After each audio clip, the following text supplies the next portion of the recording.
Welcome to Below the Line, where we talk about working in Hollywood from the crew perspective. My name is Skid. I'm a former assistant director and your host. Quiet on the set.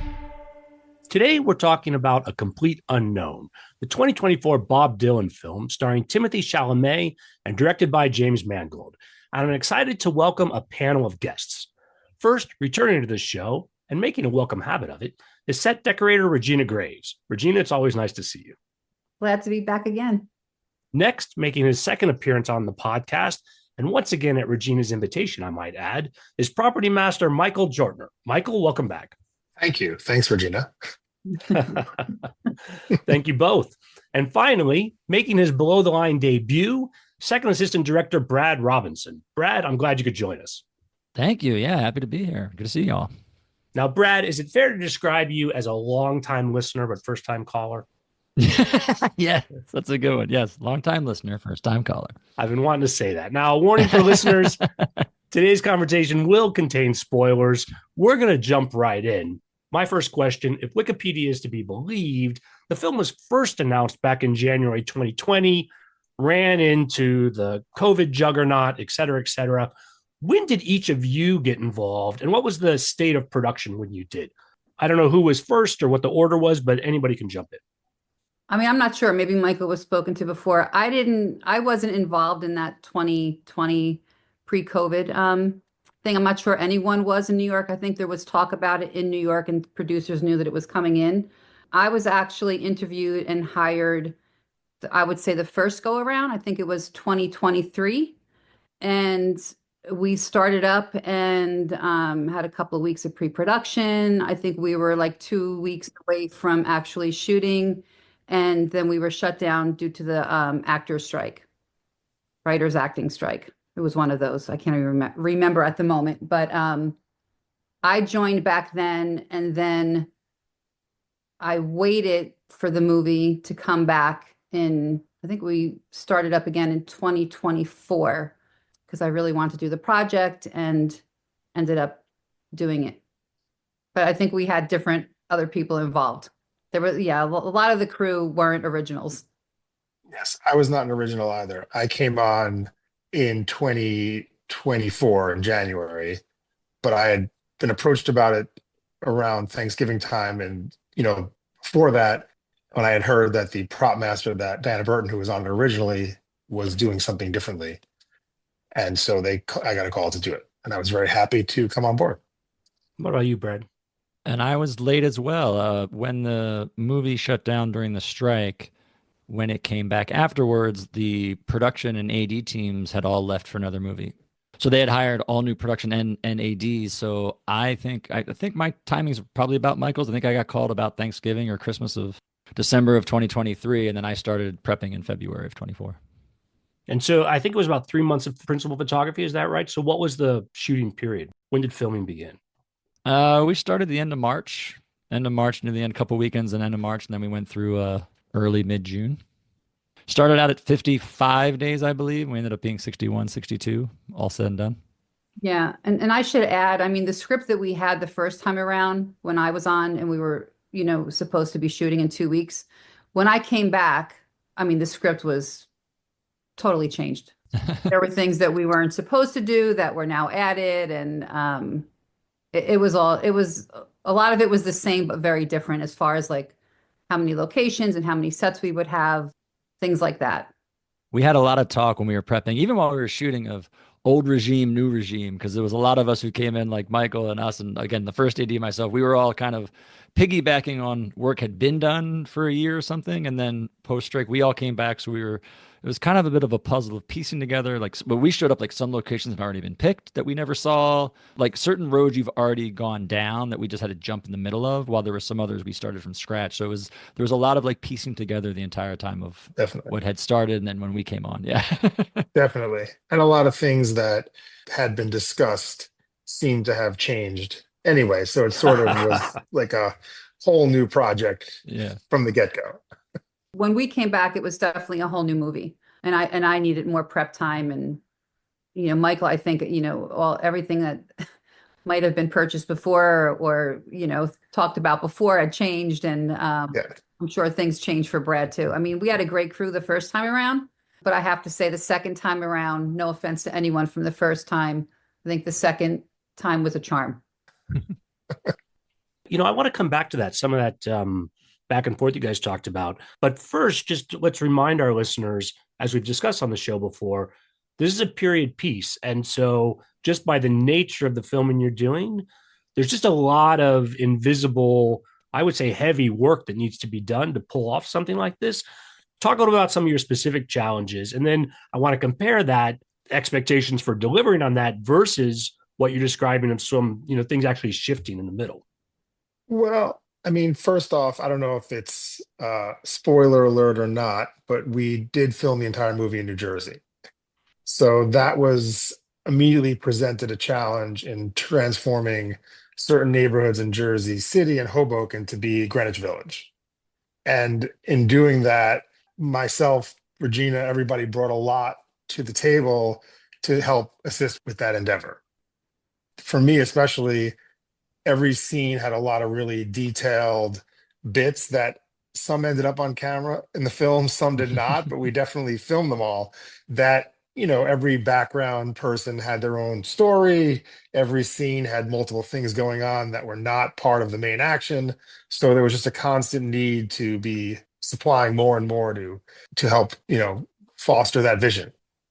I'd have to agree with Michael. I mean, I think that was probably our biggest challenge, turning New Jersey or Jersey City and Hoboken into, Greenwich Village of the 1960s.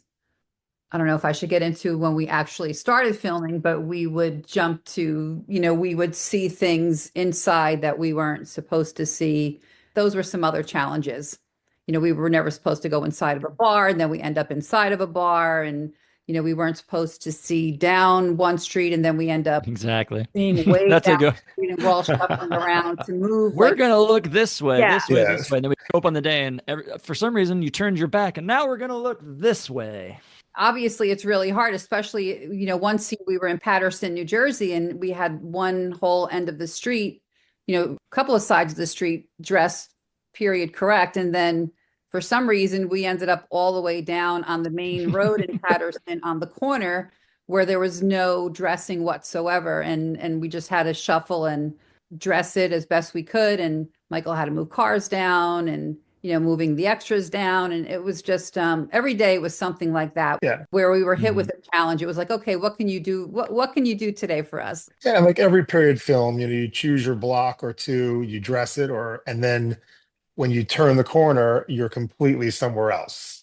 And in some of the neighborhoods in New Jersey, when you turn the corner, you're on like the busiest block in that neighborhood with buses and trucks and hundreds of people going down the street in both directions. And they're like, okay, we need to hide this side of the street. And you've got like 3 or 4 things left that's not being used that you're trying to position just right to camera. And my biggest probably obstacle would have been the people of it all, the extras. We had 4,200 extras all in, and everybody had to go see hair and makeup and wardrobe in advance. They had to get approved or would get rejected. So that would be one part of it, and just figuring out the looks of it all. And Michael and I worked a lot together actually on backstories, because we didn't have a lot of conversations with Jim about the extras and what they're going to look like and what they're going to be. So I would literally like every week cast the extras with extras casting. I say, we're going to the bar. I want this many, that many, and rolled the dice. And more times than not, we lucked out. But because of that, we didn't have a lot of conversations about what people would be doing. So Michael would be great, and he'd have a bunch of gack on his truck that we could just pull out, like a cart or a bicycle or something like this. Or we'd come up with some things like, this day we're going to have a street construction or something like that, just to make life happen, because we were kind of doing it on our own, which was both good and bad. It's good that you kind of have the free will to do what you want, but it's bad because if you mess up, it's on you. And the other thing with the people, I got to say, is like you mentioned, it's period, it's 1960. Much of our audience are young people of the 60s. They're in their teens or 20s. So it's not difficult, but it is a bit of a challenge to walk current day 20-year-olds on how to act like 20-year-olds in the 60s. Body language is different. Certain things are different. Just your walking is different. When your reaction in a concert is different. So we had a lot of training we had to do over and over again with people so they looked like they fit in the settings that Michael and Regina would create for us to be in. Teaching people how to smoke cigarettes, how to hold Yeah. cigarettes, Yeah. It's a good one. hold a camera, still camera, 16 millimeter film camera, all these things that people have not really dealt with much. And then you add the concert to it, all the concert performances, all the equipment, just setting everything up for that to be recorded live presented its own challenge. Now, were the concerts done sort of all over, I don't know, some period of time, or were they spread out over the course of filming? How did that work for you guys? They bounced around. The festival stuff was together. We shot I'll go backwards, but we shot the nighttime finale in 1 week on location. Prior to that, we shot the daytime stuff in that same festival for the Monterey the year before, like 3 or 4 days. And then other stuff we would pick and choose. We'd shoot a club here one day, and then maybe 2 weeks later we'd shoot Carnegie Hall. Then maybe a couple weeks later we'd bounce. So we kind of bounced around a lot. And then until the end, the recording studio at the end, that was all one chunk on a stage. I think we exhausted most of the mid-sized concert venue theaters in New Jersey that were within like an hour to an hour and a half drive. Now, in terms of the locations for you, Regina, was this bouncing around and shifting a problem as well, or did you have a pretty good idea of where they were going to be when? No, I don't think it was a problem. I think everything was scheduled and, put together pretty nicely. Like if we were shooting down one part of New Jersey, we would, shoot all of those locations kind of in the same time period. So I had time to like dress sets. It was all put in kind of groupings. So we would just dress them, like I said, and then move on to the next one. Or I would have crews left behind. Like I had a whole totally different crew working on the exterior, like street scenes in Jersey City and Hoboken. And then I would be concentrating on like, the stage sets and then other locations, and we would bounce around. But I have to say, not only because Brad's on here, but I think our schedule was pretty manageable. It was a heavy load, but I think I never felt like, oh my God, we're never going to get that done. Like I never felt like we didn't have enough time to rush anything. The only time I ever felt like I wasn't ready was when Jim would come on set and then, because directors do that, just change everything. And then I would just say, oh my God, am I working on a different movie? That was just fine. But as far as like scheduling and locations, even though it was spread all around New Jersey, I think it was grouped very well. We definitely fell into a kind of a routine on set every day, which would kind of be to show up and then look at the set, and then there'd probably be like 30, 40, maybe an hour of just reconfiguring things multiple times until we arrived at exactly what was needed. And then we'd start shooting, and it would just, every day it would sort of, Yeah. You knew that when you were coming to work in the morning, there might very well be a complete reorganization of what was there. I mean, I'm a little dumbstruck because, again, knowing that a period piece is already You're dumbstruck. You should have been there. Well, I mean, it's got a challenge anyway. And to do it in a way that doesn't start to feel like a caricature of the time period, doing it last minute, I think it's a tipping point that's very easy to fall on that side of it. But I never felt that watching this film, that things were getting like too on the nose. Just again, under those circumstances, I'm just honestly, I'm surprised that it looks as good as it does. It felt, I mean, everything was there, all Everything the was there. set decoration, all the props, all the extras, costumes. And as we just sort of put people into place and started to figure it out, and they would work out the camera move, things would just move around organically. And sometimes it would be a small changes here and there, but other times, or a couple of times, we ended up really like Yeah. going into another direction. But at the end of the day, we ended up getting everything we wanted and what we needed. And it worked out well. It just sort of sometimes was a little bit more of a heavy lift. I feel like it wasn't that Jim didn't like when he came on set, didn't like something. I just felt like he may have thought of things differently once he arrived to set and maybe like Michael said, organically. But it was never something that he asked for something that wasn't there, or he didn't get what he wanted. We always had more than enough, and that was Yes. always the great thing. If he asked for something, we always had set decorating, always had it, props always had it, costumes always had it. Like we always gave him what he wanted. Just things just started to Yeah. Yeah. change every day. We started small. We did a couple small days in New York, like a courthouse scene one day and inside the courthouse, and then some stuff at Pete Seeger's house. So in those small confines, we learned about things changing. So by the time we moved to the streets and the concerts, we kind of knew to prepare for it. So we'd have extra stuff in our back pocket. I'd throw 5 extra, like additional extras in our back pocket for this. Michael would have some extra things here, and set dressing had their things. So we learned by the time we got big how to adapt. It wasn't like day one we had 200 extras and going down the street and it all got changed. So we were able to adapt and move quick as a team. We had that on day 2. That was a learning. That's when it all began. But it was, but it was great. I mean, and also, Jim is a big personality, great guy, very creative, super smart, knows what he wants, but a very big personality. So just sort of working with him for the first time and navigating that, getting to know him first, and then realizing that everything that he's doing is just basically to make everything and the project better and service the scene that we're shooting, and coming up with a better way to film it, more creative, realizing what's there and seeing something different in the moment that we all react to. Now, was it the first time for all of you working with Jim Mangold? Yeah. Yes. Yeah. Yep. One of the things that I read online was some things he said about intentional inaccuracies.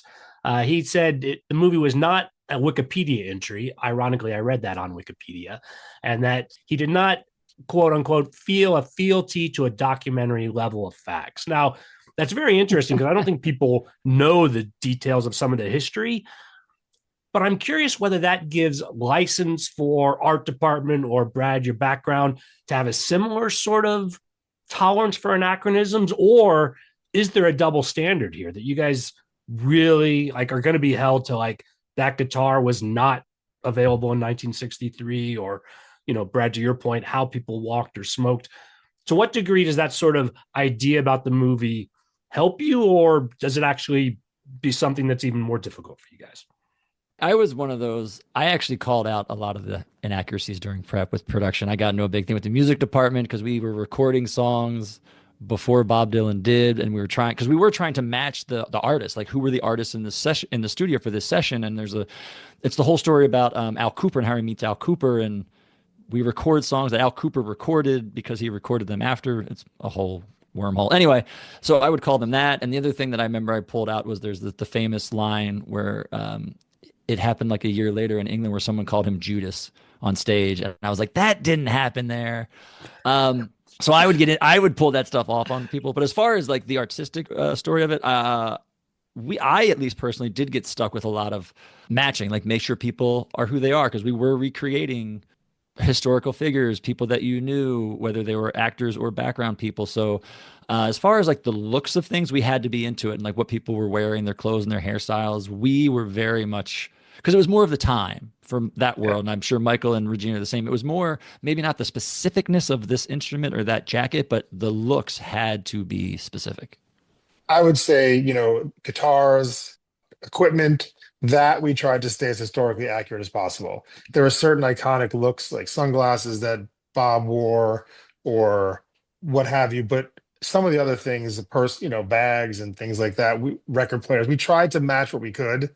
We recreated album covers and what have you, but there are some things that, for me at least, it was more of just a vibe of the time, the people, the place, and not making sure everything was exactly accurate, although we tried to be accurate where we could, and I think the instruments were a very important part of it. The same went for production design and set decoration. I mean, we wanted to be as accurate as we could. And there's so many, photographs of like Bob's apartment, and all of these things have been documented so many times in photos. So we were trying to match things as much as we can, or as much as we could. And obviously, it's 50, 60 years afterwards. So that's hard. So we just tried the best that we can to make it feel the period and be accurate in all the other ways. artistically, we wanted it to be the same. Yeah. Especially with the recording studio, we tried to deal with the microphones as much as possible to be, I mean, they may have not been the exact microphone that was used at that venue in that moment, but we tried to keep everything was nothing was being used that was not out later in the time period from when we had it, you know. But when we were looking in the studio and matching photographs from the studio, we tried to be as accurate as possible with the look of the microphones, how the stands were, just sort of recreating certain moments that became very iconic photographs. Now, Brad, something you said, I'll start with you, but the question's for everybody. Were you familiar with the actual history? In other words, were you a Bob Dylan fan before you got involved with the project, or you just went deep on, like you said, these inaccuracies and such once you became an assistant director of it? I am a Bob Dylan fan. When I got called for this movie, my wife was like, "This is the perfect project for you." But I am actually, and I didn't know that era. I'm actually I'm a Bob Dylan fan through a band called The Band, who played with Bob when he went electric. So I know Bob Dylan and am a bigger fan of post 65, like the 65 through 75 era. But I did know this. Like I had his performances at Newport on DVD that I brought in to show like my second and my staff to watch. I have Bob Dylan books, so I know of the era and some of the folk music and the folk musicians that are in it. So I knew it somewhat, which helped me out a good bit. Regina, Michael, what about you guys? Any relationship with the material ahead of time? I'm a big Bob Dylan fan. Again, I love the early stuff, but I'm a bigger fan of some of the post 65 electric work. But it was great to go back into it and get some more books, do some more research, and really get into that particular time period because it's a very specific time period in the history of Bob's music and the history of rock and roll music in general. I'm the oddball here. I really wasn't a Bob Dylan fan. My older sister was. I knew his music. What really attracted me to this project was the time period. I love period films. But after doing a lot of research and reading books about him and reading the script, listening to the music more, knowing his whole story, I became a Bob Dylan fan. So I was converted. Now, speaking of Bob Dylan, I'm curious whether this played out on set at all. He seems to have kind of a contrarian relationship with the film. There's reports about how he worked with Jim ahead of time. He gave notes. Some of these changes we're talking about were at his suggestion, but then he's been somewhat dismissive of the film with some of his comments. And I'm just curious whether any of that sort of outside influence made its way onto set. I mean, I would say the only actual feedback in any way that I had received through Bob's manager, who was a producer on the film, is when we were recreating his handwritten lyrics and things of that nature. There were specific, there's a lot online of handwritten lyrics on various auctions all over the internet, and they couldn't authenticate any of them. So they did not want us to use any of that as any kind of guidance as how the lyrics may have looked or been represented. So we basically were told to purposely not try to recreate anything in the way that any of that looked, because they didn't want us to be representing something that they couldn't authenticate as like that's how Bob's lyrics wrote for Blowin' in the Wind or what have you. And Jim wasn't really interested in doing that either. We had been given a lot of handwritten letters. He had written letters from Johnny Cash and Bob Dylan from when he did Walk the Line. And we had those letters, but we rewrote them because there was different content that he wanted to be spoken on camera in the script that was not written in the letters. So we just sort of kept everything in the spirit of how it would be. But that was the only time that I had ever heard anything of any being weighed in from anybody. Yeah, I didn't hear anything either. I will say, ironically, since in the last maybe month or so, they did a Bob Dylan exhibit at the Woody Guthrie Bob Dylan Centers in Oklahoma based on our film. And one of the curators there contacted me because they were given a whole array of our programs and handwritten, a lot of the graphics and handwritten props and things that they put into the exhibit there. And they were asking us where we made them and who made them because they thought that they looked a lot better than the recreations that they had made. But there is now an exhibit that has some props, costumes, and they did a whole retrospective of the movie in relation to Bob Dylan. Talk to me about working with these actors. How'd they approach this material? And, there's, we don't need to name any by name. There are stories out there about some of these guys. There are stories online about the approach. How'd that play out on set? Well, Timmy was all in. I mean, he was all in on Bob, and I get it because he's a young guy, and if this was his shot, he was going to lead a dramatic film as an adult. He's not Wonka. It's a legit thing, so I get it. So he was full on in from the time he showed up to the time he left. It was very, very rare. He would never talk to anybody, or at least not in my world that much, like about Tim stuff. It was all the movie, it was all Bob, it was all this. Everyone always asked me like, was his girlfriend there? I was like, nope, never showed up. Like he was all about the work. So he was kind of his own little bubble doing his thing. Everybody else, and this is not to say that he was not great, but everyone else was fantastic. Like Monica, Elle, Edward Norton, like everybody was great. Everybody was like excited to be there. They were like, everybody gave it their all.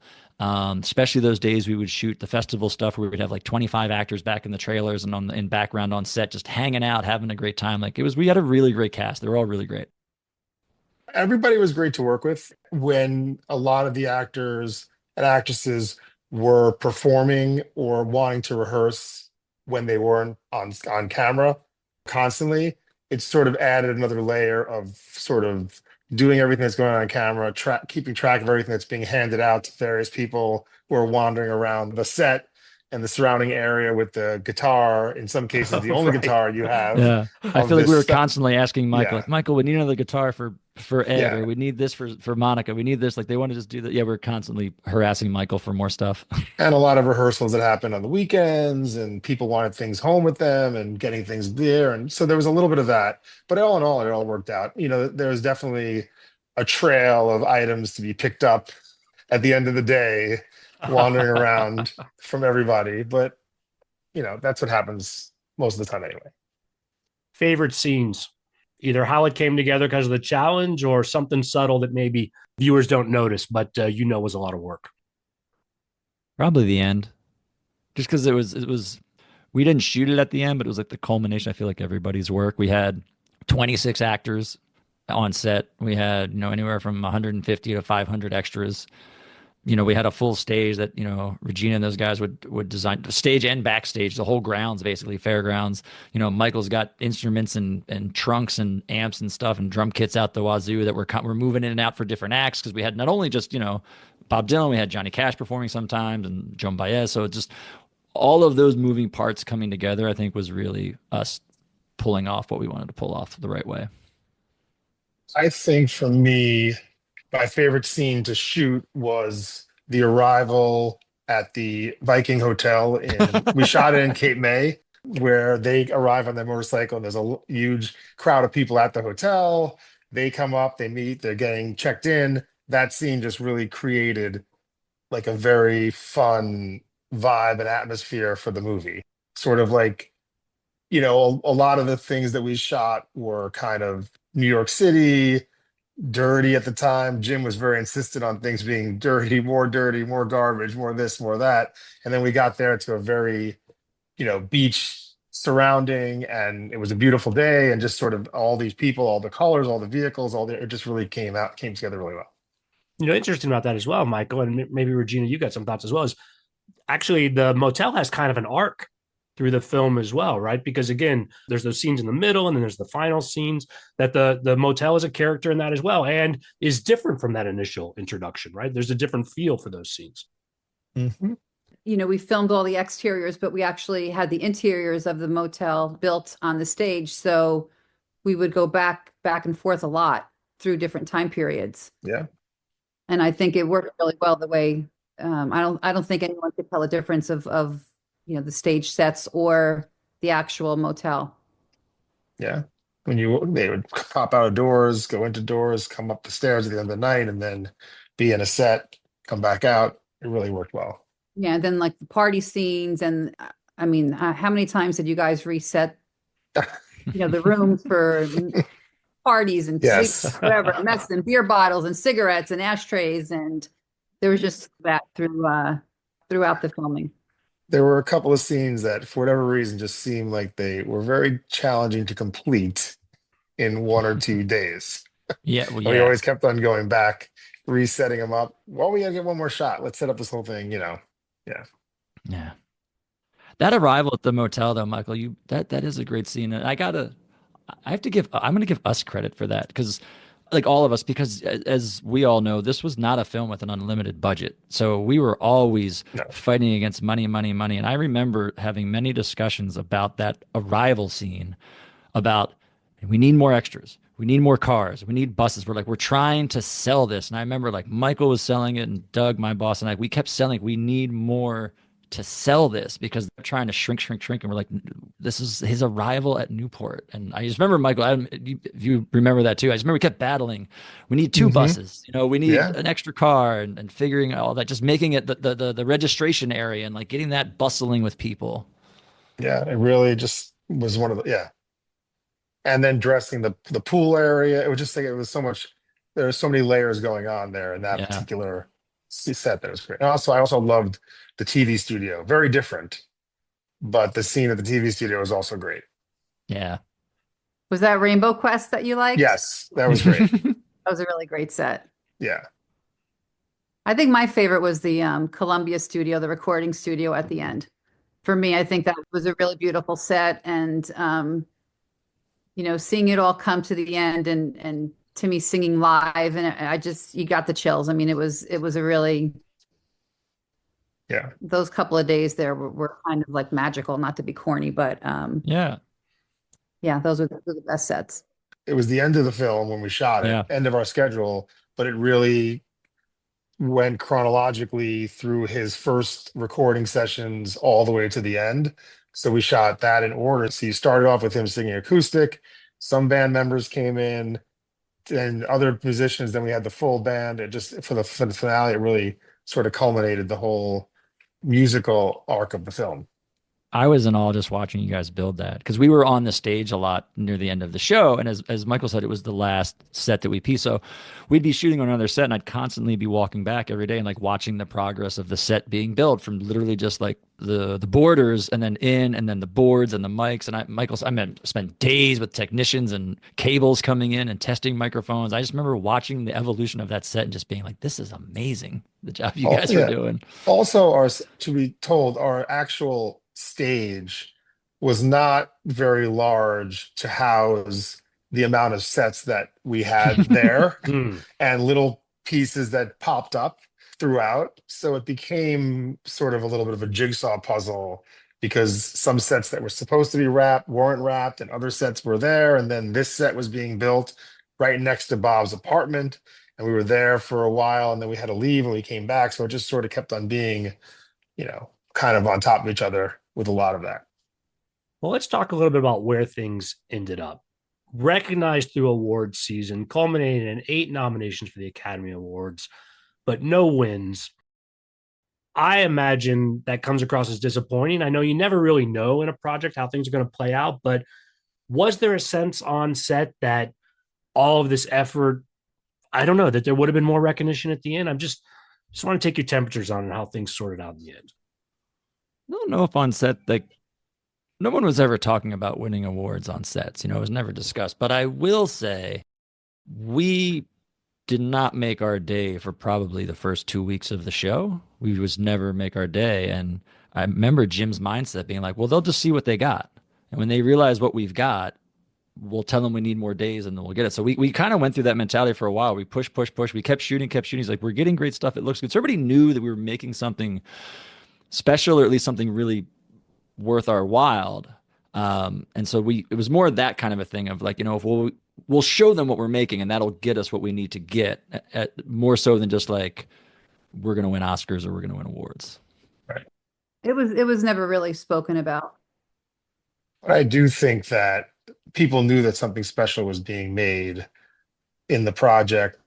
The fact that the performance of Timmy was really special, the performance of the other actors, all the live music, it just was something that was really not necessarily done in this way.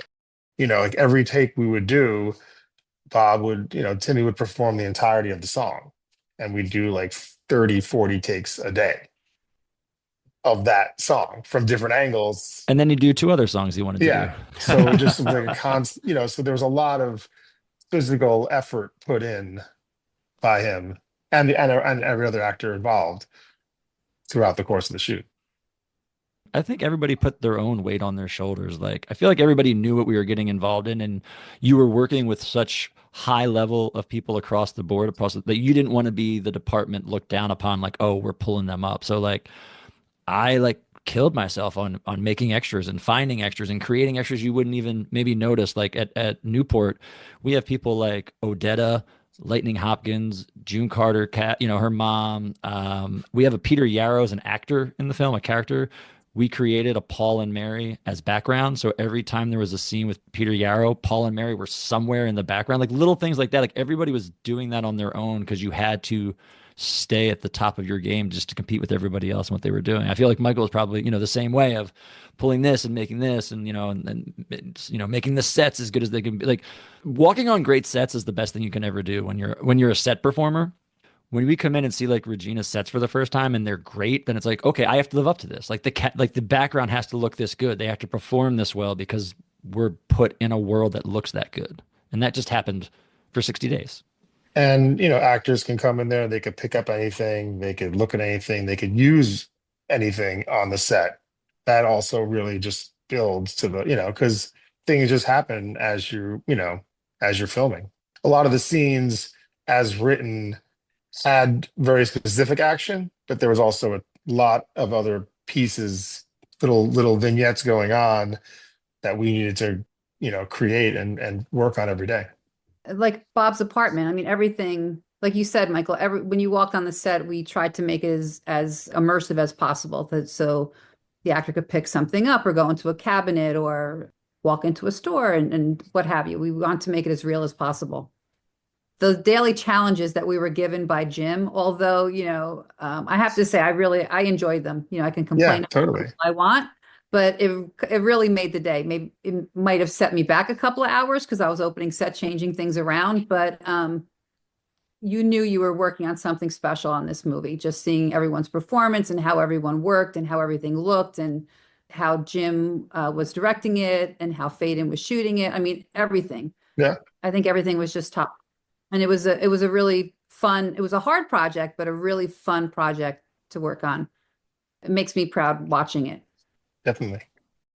I think it's fair to point out, not to take anything away from maybe these other flashier films, but all of the work we're talking about to be successful in a period piece, the work itself has to be invisible. If it starts to draw attention to itself, it defeats the purpose. And it's only when people don't notice that you can be immersive. And as you said, both for the actors and for the audience. And so I think come recognition time, that can work against the film with all that work in the background, but clearly a lot of work. And as the point of this show, we like to draw attention to it. So really appreciate you guys sharing these stories.